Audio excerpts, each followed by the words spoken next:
Good day to you all. Welcome to the first lecture of UNCLOS. Today we will discuss about sovereignty, sovereign rights and baseline. Let's begin. Before starting about the basic definition, let's do a small introduction of UNCLOS. What is UNCLOS? UNCLOS is a convention adopted by United Nations. The title of this convention is United Nations Convention on the Law of the Sea, 1982. This convention was negotiated from 1973 to 1982 and entered into force in 1994. The purpose of this convention was to establish a comprehensive regime of law and order of the world's ocean and seas. This convention is often called as the Constitution for the Ocean or Law of the Sea Convention, in short LOSC. This convention has got 320 articles and 9 annexes. As of 2024-25, 172 countries has become parties to this convention. This convention covers all aspects of ocean space and uses. Let us see what is sovereignty. Sovereignty refers to the supreme authority and power of the state to govern itself without external interference. It encompasses both internal and external aspect. So any government or any country should have this both type of sovereignty, internal and external sovereignty. Let us see what is internal sovereignty. Internal sovereignty refers to the supreme authority of a state or government to govern its own territory, people and institution without external interference. It includes the power to create laws, enforce them, regulate public affairs and maintain order within the state's border. Example, the United Kingdom's internal sovereignty.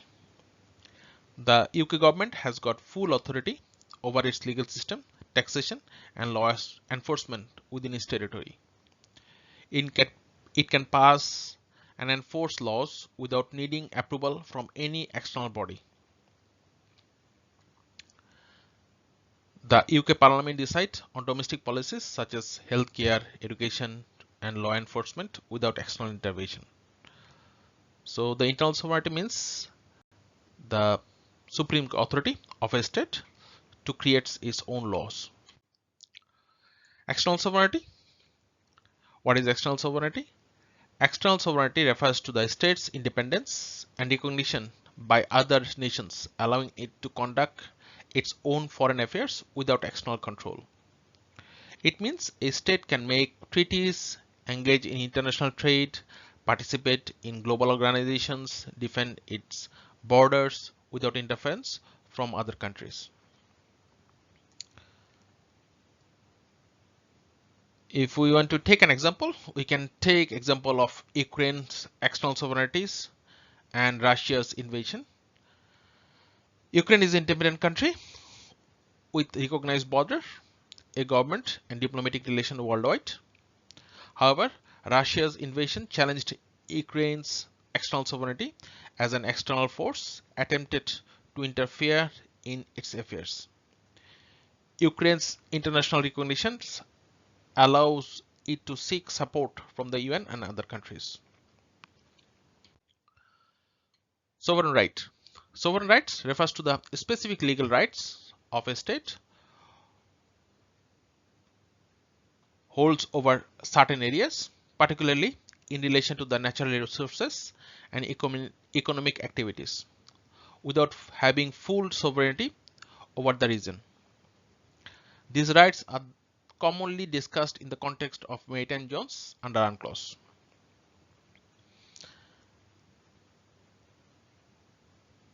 If we want to take an example of external sovereignty, we can take the example of exclusive economic zone.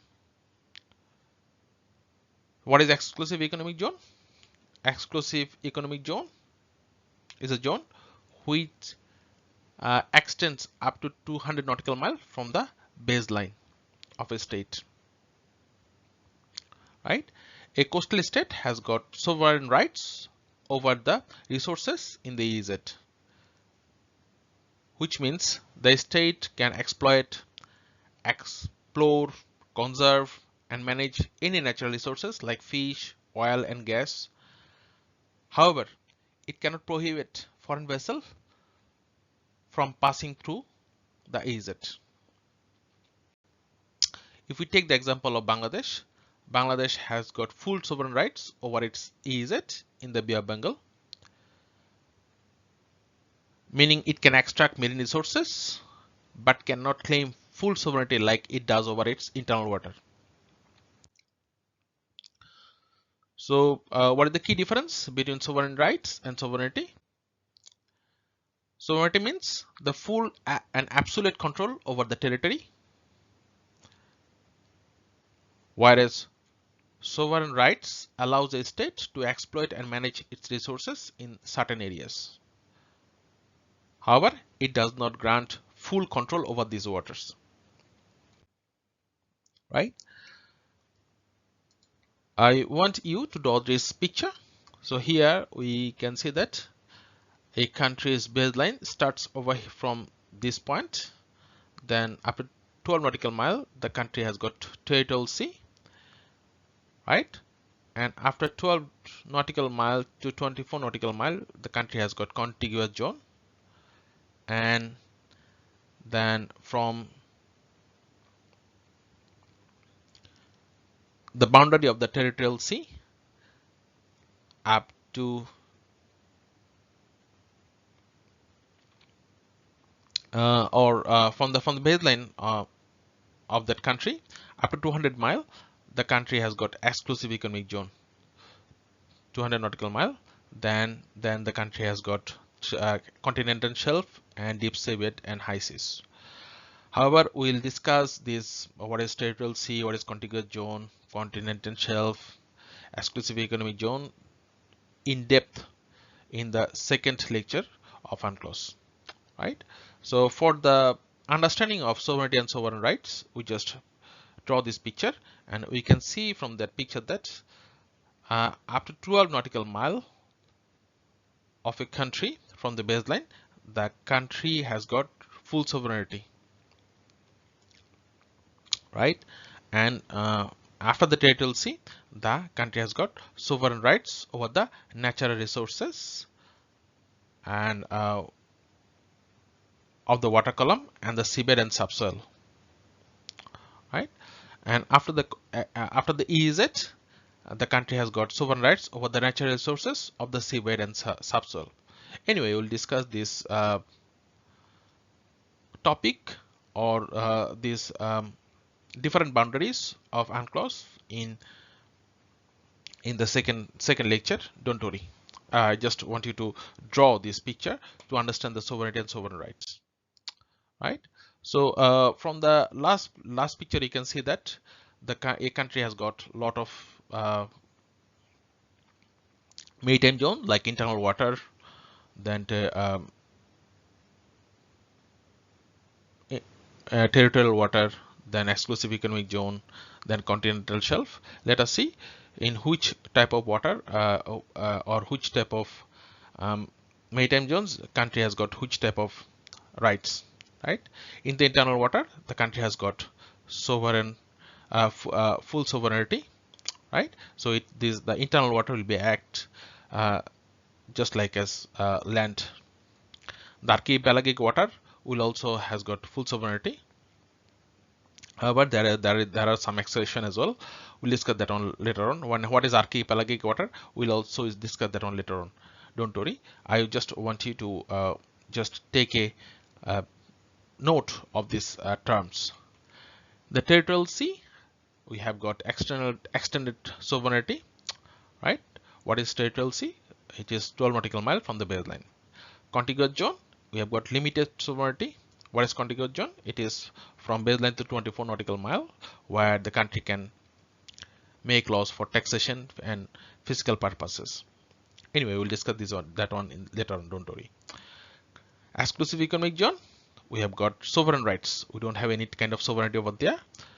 So we have got rights over the water column and seabed and subsoil, but we have to grant permission of other country ships on the EEZ.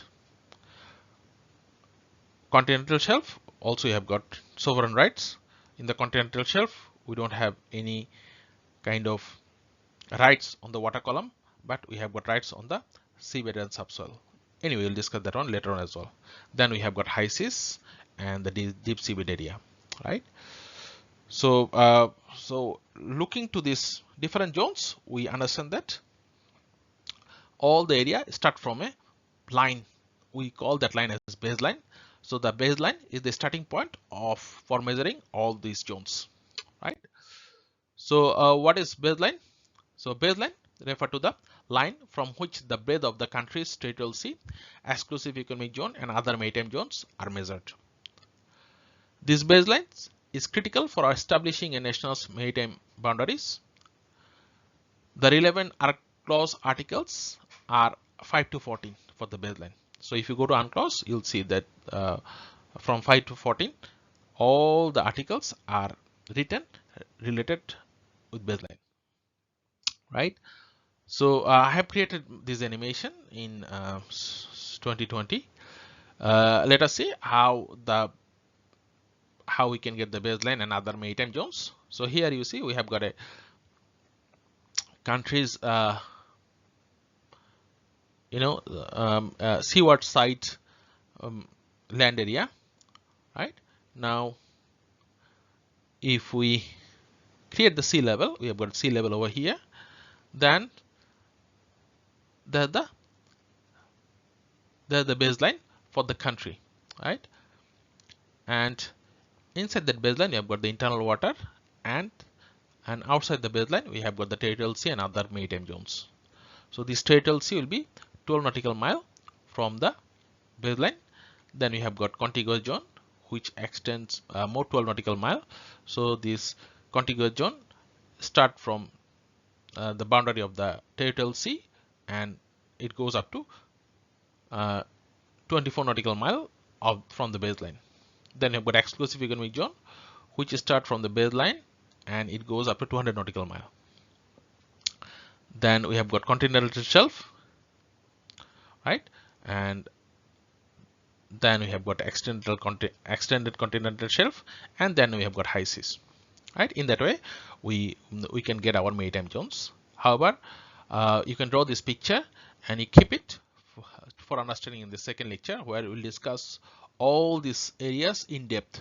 What is the right of a country in different territorial zones? We'll discuss that on, don't worry. So what is the importance of baseline? That it defines the land and sea interface, and it is fundamental to the maritime claims. It provides a starting point for claiming maritime zones, provide base points for generation of limits of national maritime claim. What is base point? We'll see later on, don't worry, right? So base points are the specific geographical coordinates on a coast used to define the baseline, right? So suppose it is a country's land and we have demarked the outermost point of this land with the blue color. So we can tell that this is the baseline, right? Now if we want to get the territorial sea, which is 12 nautical mile from the baseline, how you draw? Let's see. We take some small point from the baseline and we'll call that as base point, and from that we'll draw arc on the ocean. That arc will have radius of 12 nautical mile, and we'll try to get the territorial sea of that country. Let's see. So here we have got A. For A we have got an arc over here. Then we have got B. For B we have got another arc. We have got C, for that we have got another arc. In that way we have got different arc for different base points, right? Now you see, for D we have got an arc over here, but for C we have got an arc over there, and for E we have got arc over there. So if we take C and E, the D's arc will not create any impact on our territorial water, right? So if we want to get the territorial water, we will get like that. You see, we have got a territorial water with the red demarcation, right? So that is our territorial water. So as D is not used to create our territorial water, so D will not be treated as our base point, right? So that's why we call that not all of the baseline contributes to defining the limits of the maritime jurisdiction, right? So when we are discussing our base point, we need to see that this base point is used to claim our maritime jurisdiction or not. As per UNCLOS, we have got different type of baseline. We have normal baseline, we have got state baseline, we have got bay baseline, river mouth baseline, then you've got archipelagic baseline. We'll see all those baseline one by one, right? This normal baseline, we'll get the definition of normal baseline in UNCLOS Article 5. UNCLOS Article 5 states that except where otherwise provided in this convention, the normal baseline for measuring the breadth of the territorial sea is the low water line along the coast is marked on the large scale chart officially recognized by the coastal state, right?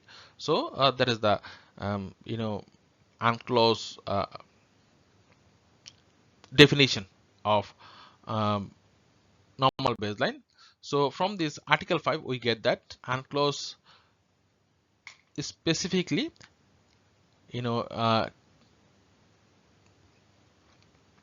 gives us some nautical term or maritime term which include low water line, then charts, then large scale, then officially recognized, right?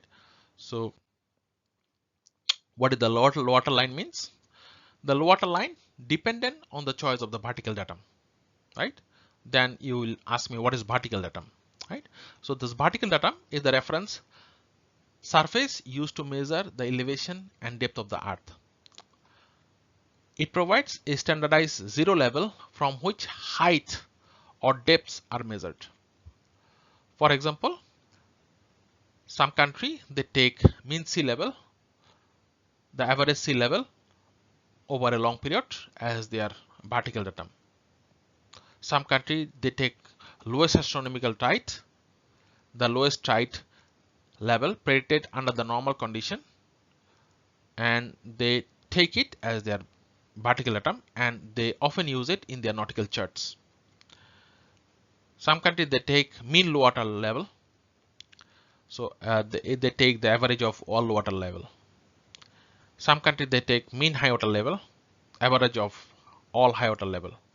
But this vertical datum, this mean high water level, they normally take it for demarking the height of the bridge, right? So is the chart datum, and from there actually they get the chart datum, and here we have got the low water line, and from there actually you get the baseline for a country, right? So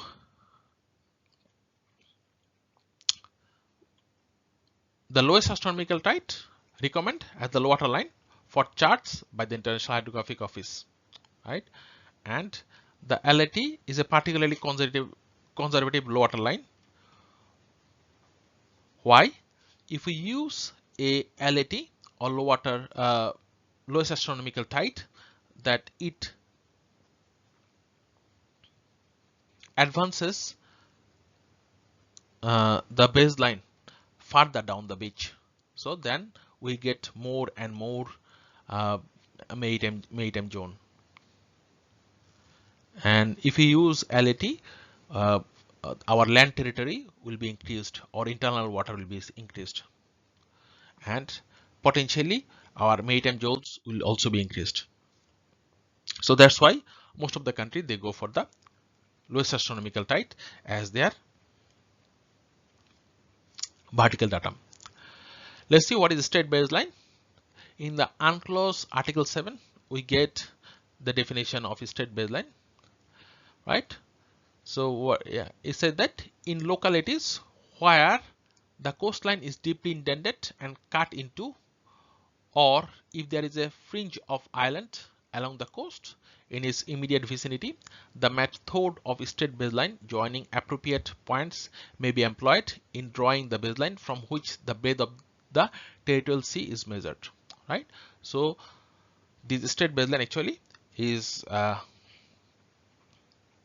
very much helpful for the countries which have deeply indented coast like Norway, right? So they have got this state baseline. So these state baselines are used in areas where the coastline is deeply indented or where there are numerous islands or reefs. Instead of following the low water line, state baseline can be drawn between points on coast to form a series of straight lines, right?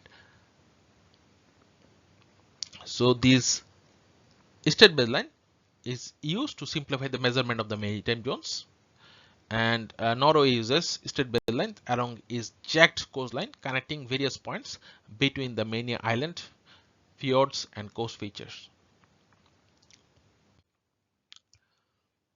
So here you see, so this is the coast of the Norway where it is deeply indented, right? So instead of taking lot of base points from different position, what Norway has done, they have taken the outermost points of their intended coastline and they added all the outermost points and they create a baseline and they call it intended state baseline. And inside that state baseline, the water is the internal water, right? So looking to that picture, we understand that the state baseline is much more beneficial for a country where actually the country can get a lot of internal water, right? So that's why the state baseline has become very popular and a lot of countries, right, like China and all other nations, right, big nations, they want to they are claiming the state baseline, right? So that's why China has created they are telling that we are also have got deeply indented coastline and they have created their 9-dash line like that, you see.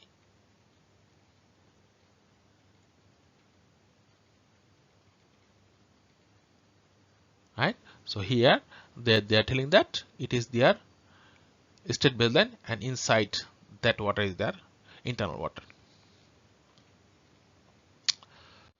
right? Then we have got river mouth baseline.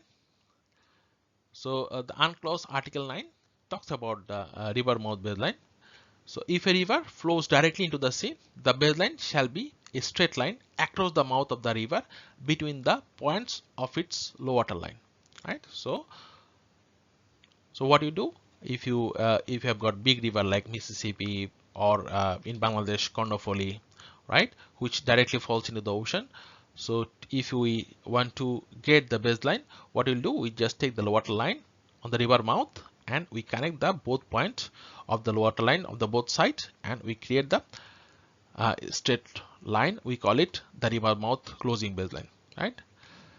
The problem with this article is that it doesn't give us any maximum width of the river mouth, right? So and no guidance on choice of closing line, right? So that's why you see that is the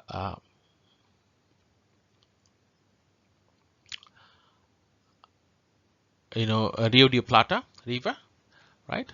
So actually here they are the river they could draw their river mouth baseline, but instead of drawing the river mouth baseline over here, Argentina and Uruguay, they have created the river mouth baseline over here, right? So which gives them a lot of area here over here, and they claim it as their internal water, right? So there's the problem with this river mouth baseline, and the lot of countries, they are opposing uh, that and they are arguing that the UNCLOS should provide some maximum width where actually the country can close their river mouth.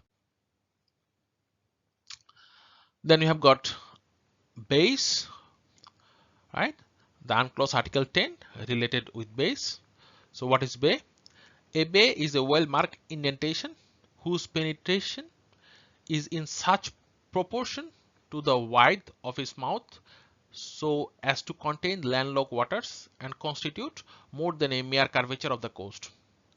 An indentation shall not, however, be regarded as a bay unless the area is as large as or larger than that of a semicircle whose diameter is a line drawn across the mouth of the indentation. So yeah, looking to that definition, you will think that, oh, I don't understand bay, but well, let us make it simple, right? So in our layman's term, right, what we understand about bay: a bay is a coastal feature that is formed by natural indentation of the coastline, right? And under the UNCLOS, a bay is a body of water what is that is partially enclosed by land and typically with a wide mouth and a narrow entrance. The width of the bay mouth, a bay is defined by its entrance, and it has to be less than 24 nautical miles. Right. So here you see we have got a bay which is a natural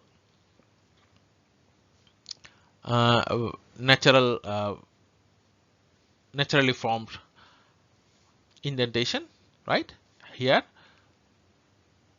So where the bay mouth is less than 24 nautical mile, so inside that water we can call it as a bay, and that water will be termed as an internal water. And if the entrance is wider than 24 nautical miles, the area may not be considered a bay under UNCLOS, and for that the different rules may apply for its measurement, right? So let us see this animation which will explain us the bay a bit better. So we have got a coastline of a country, right? Here I've got a small natural indentation, and that country wants to claim all these indentation as bay. Let us see the country can claim this indentation as bay or not. So here you see we have got less than 24 nautical mile, but you see here we have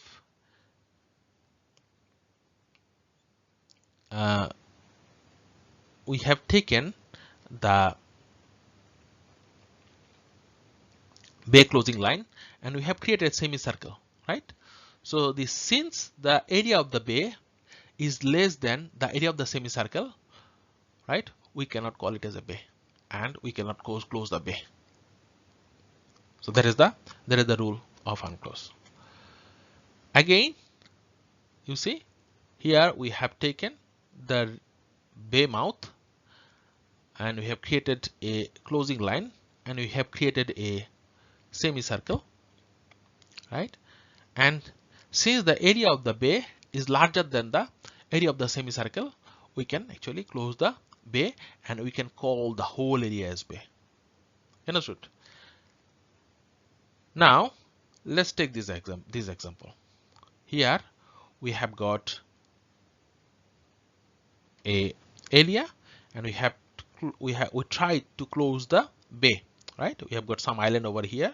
So while we are closing the bay, we have got x distance, y distance, and z distance, and we have taken those distance, and with x, y, z we get a particular distance. Once we get a particular distance, then what we do, we just create a semicircle, right?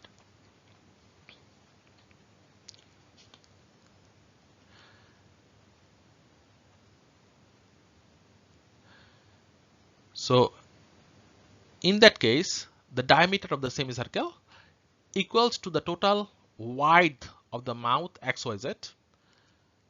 Island in the bay count as part of the area of the bay, right? So here you see, so this island will be counted as part of the bay. Now let's see this example. Here the country wants to close the bay over here, but it is more than 24 nautical mile. So the country cannot close the bay over here. So if you have to close the bay and claim that one as internal water, what they want to do, they will bring down their bay closing line, and they'll bring over here, and finally they'll create the semicircle. If the area of the bay is larger than the area of the semicircle, then they can close it. However, that line has to be 24 nautical mile.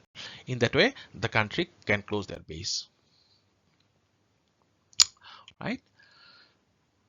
Archipelagic baseline or archipelagic state. So if you go to the UNCLOS Article 46 and 47, you'll get the definition of archipelagic state and archipelagic baseline. So obviously it is written by the lawyers, and it has got a lot of law terms, but for our maritime students, let's make it simpler, right? What is archipelagic state? An archipelagic state is one constituted wholly by one or more archipelagos, but may also include other islands, right? So archipelagic state must constitute it wholly by one or more archipelagos, right? So the archipelagos, what is archipelagos? So in the Article 46, archipelagos are nicely defined. What is archipelagos? Archipelagos is a group of islands, includes parts of island, interconnecting waters and other natural features which are so closely interrelated that such islands, water and other natural features from an intrinsic geographical, economic and political entity of which historically have been regarded as such.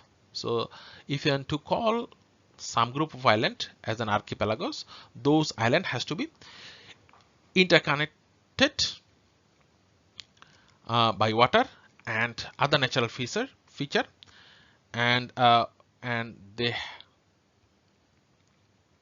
they must form an intrinsic geographic, economic and political entity, right? So let us take an example of Indonesia. We know that in Indonesia we have got thousands of islands, and this Indonesia is as a perfect example of these archipelagos. And what they did, actually they closed their all the islands. They took the outermost point of their islands and they closed it, and they created their archipelagic baseline, right? So in order to apply archipelagic baseline in accordance with the law of the sea, 5 conditions have to be met. What are the conditions? The straight archipelagic baseline joining the outermost points of the outermost islands and dying reefs of the archipelagos may be drawn so long as the claimant state's main islands are included within the archipelagic baseline system, right? Then the ratio of the water to land within the baseline must be between 1:1 and 9:1. The length of any single baseline segment must not exceed 125 nautical mile, and no more than 3% of the total number of the baseline segments enclosing an archipelagos may exceed 100 nautical mile.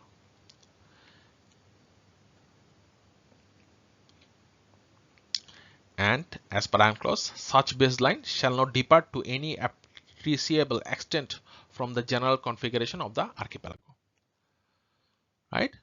So if you want to get the definition of archipelagic baseline, you can say that the For archipelagic states like Philippines or Indonesia, the baseline is drawn connecting the outermost points of the outermost islands of the archipelago and closing the water within the baseline as internal water, right? So this archipelagic baseline, inside the archipelagic baseline, the water inside the archipelagic baseline will be considered as internal water. And obviously that the length of the baseline shall not exceed more than 100 nautical mile, and 3% of the length of the baseline may be up to 125 nautical mile, right? So when you are connecting the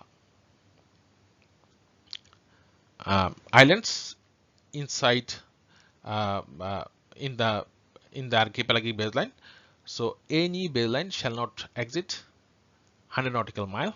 However, 3% of the length may be up to 125 nautical mile. So what is that? So suppose you have got 100 of small baseline, right? So within that 100 of baseline, which connects all the island, among this 100 baseline, only 3 baseline can be up to 125 nautical mile. And in that way, actually, you have to create the archipelagic baseline, right? If your length of the baseline is more than 100 nautical mile or 125 nautical mile, actually you cannot claim the archipelagic baseline, right? So we can understand that. So look into this definition and understand that to claim the archipelagic baseline, the islands has to be very close to each other, right? So this is the Google map picture of Indonesia. So here you see we have got thousands of islands. So what they did, they just took the outermost point and they claim archipelagic baseline and they deposit it in UN in 11th of March 2009, and finally they got it, right? So here you see we have created an animation where we have a small island and this baseline are less than 125 nautical mile, and only 3% of the baseline is up to 125 nautical mile. So inside that baseline, archipelagic baseline, the water is called archipelagic water, right? And if you have got a bay, you can close that bay and you can call it as a internal water. And as you have got the archipelagic baseline, so you have got a big area of water where you have got full sovereignty, right?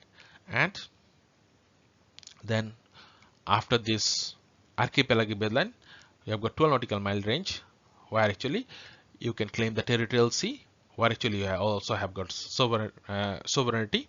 Then you have got contiguous zone, you have got extended sovereignty, then you have got EZ, then you have got continental shelf and outer continental shelf, right? So that's why this archipelagic baseline helps the country to get their maritime zone to create their maritime zone bigger, right? That's all for the first lecture. I know this lecture has become a bit long, but that's what UNCLOS is. But I'll see you in the next lecture where we'll discuss about different maritime zones in depth. Thank you very much.